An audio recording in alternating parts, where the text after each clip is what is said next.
ครับโตกับผมนายประเทืองกองมงคลนะครับตอนนี้ก็เป็น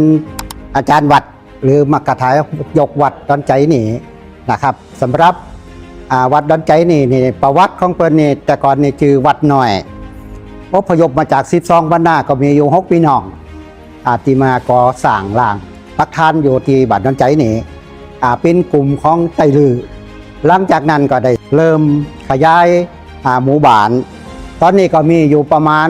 600กว่าหลังคานะครับแต่ก่อนมีอยู่6พี่น้องมาด้วยกันนี่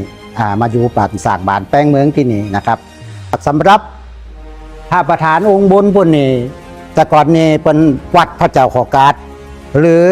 วัดตลาดเป็นห้องพระเจ้านี่เป็นเข่ากาดเข่าตลาดกันคนลือเป็นว่าจากนี่ไปประมาณสัก5 กิโลอันนี้เป็นพระขี่แซไปละคำว่าขี่แซนี่เป็นพระสวนเลิกไปแล้วก็เจ้าบ้านเจ้าเมืองก็มาแอลมาช่างก็มาปรารถนาช่างก็ซุ้มความปรารถนาบ้านดอนใจก็เป็นที่ปกปักรักษาที่ของบ้านดอนใจนะครับอันนี้ก็เป็นพระที่เก่าแก่เอาคาดคะเนว่าเปิ้นสร้างในปีพศยังเข้าบ่สามารถที่จะหูใดเพราะว่าหลังจาก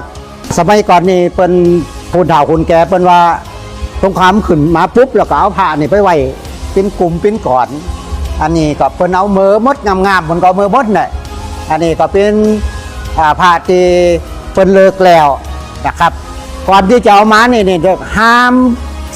2กับห้าม4ห้าม8ห้าม12ขุน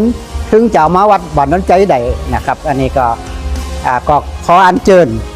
มาตั้งแต่พศใดเฮาก็บ่ฮู้นะครับอันนี้ก็ได้สืบ